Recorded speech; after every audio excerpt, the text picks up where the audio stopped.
time to invite you into our daily briefing room, where one of our leading tactical and strategic minds with years of experience as a general officer at the highest level of military command shares their insights into the current state of the war in Ukraine.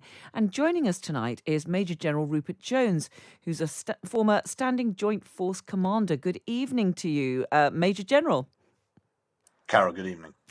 Let me ask you, first of all, about the Ukrainian effort to retake the city of Kherson. We are hearing that they have been carrying out strikes on a bridge in the city. What do you make of what's happening around this city?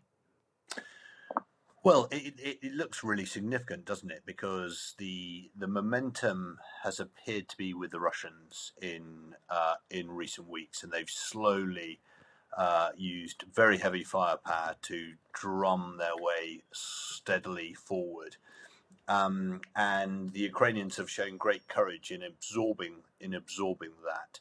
But with the advent of more advanced Western weaponry being enhanced to the Ukrainians, this looks like an opportunity for them to retake the initiative. And war is all about momentum.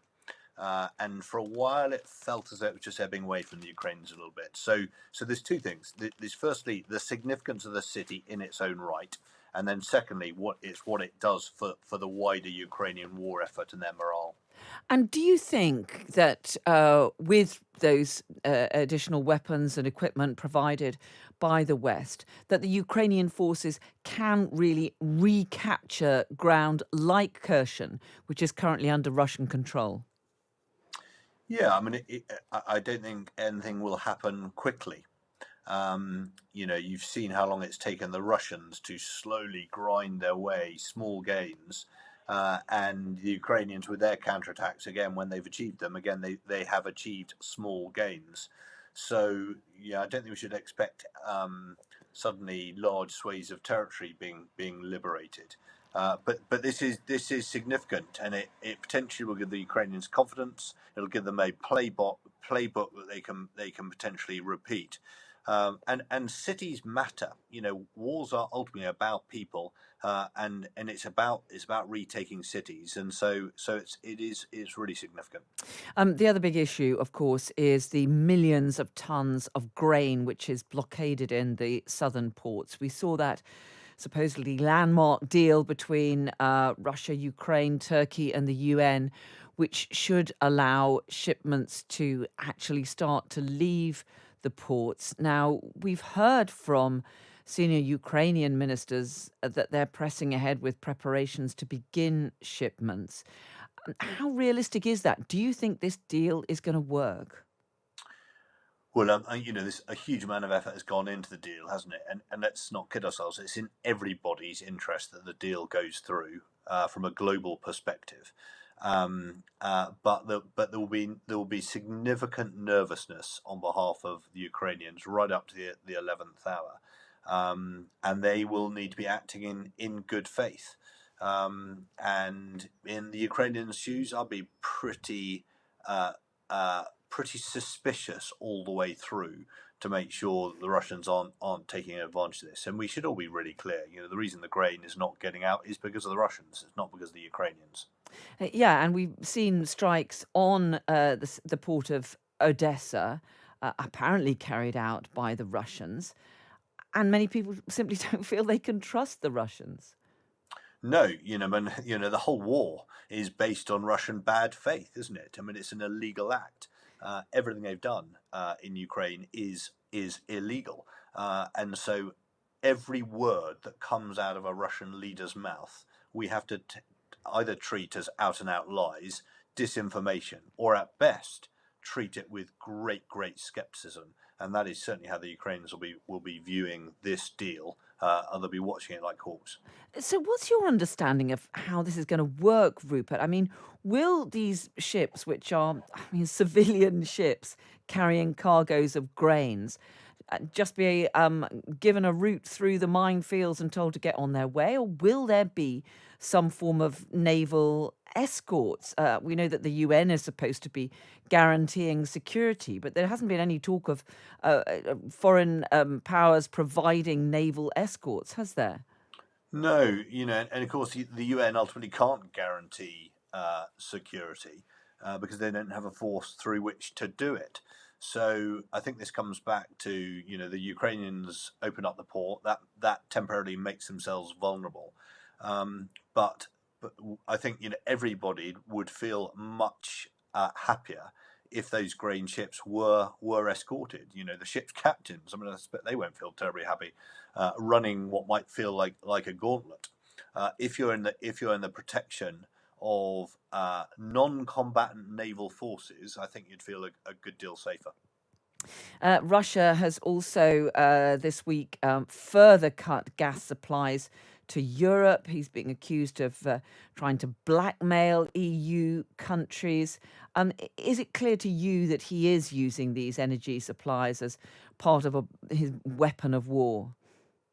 Yeah, I mean he's using every tool at his disposal, and again, I think we'd be naive to think he isn't doing that. Um, uh, there's no question he's doing that. He's trying to break Western and global unity by whatever means he can.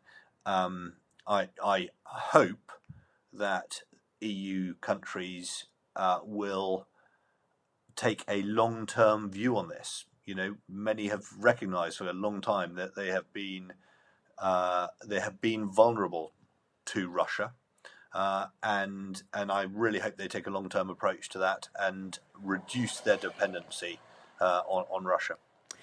Let me ask you about the wider geostrategic picture. We've had this warning from Sir Stephen Lovegrove that the West risks stumbling into a nuclear conflict with either China or Russia because of the lack of formal channels of communication.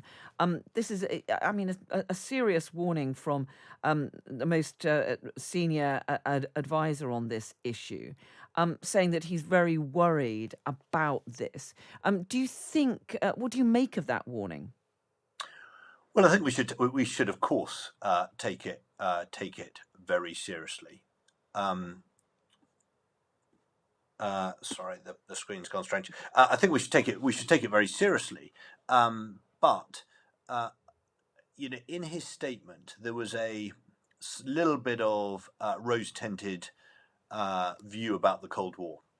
There was a slight sense that the situation we find ourselves in is a good deal worse than during the Cold War. I don't think that's how President Kennedy probably felt during the Bay of Pigs incident. Now, they had lines of communication, but we shouldn't downplay how very, very dangerous the situation for the globe at times during the Cold War. And it doesn't feel to me as though we are in quite that much danger. But nonetheless, his fundamental point about the need for channels of communication, back channels, I think is absolutely right, and his fundamental point that we should take the threat from Russia and from China and from certain other states very, very seriously. Again, I think I would entirely agree with. Yeah, and I mean, we've seen both Russia and China developing these hypersonic missiles. Is there a danger that because we are so focused on the immediate threat from Russia in Ukraine and perhaps the surrounding area, that we're not being sufficiently focused on the threat that China poses as well?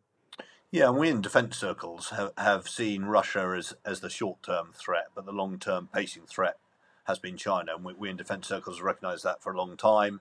Tom Tugendhat, the chair of the Foreign Affairs Select Committee, has been saying the same. I think UK and indeed all of our friends and allies need to really wake up to that, and they cannot bury their head in the sands and pretend that China does not pose a long-term geopolitical threat to the way we conduct our lives. They undoubtedly do. The macro conclusion you talked about, some of the weaponry that China is developing. The macro conclusion for the UK government has to be that they must spend more on defence spending. That seems to be utterly non-discretionary. We cannot outsource that just to our American friends or to the Germans, because the Germans say they're going to spend more of their GDP on defence. We must play a leading role in that shift. So that pledge of 3% from Liz Truss, is that going to be enough? Well, you don't have to go back that far to find a time when 3% would have felt a pretty small figure.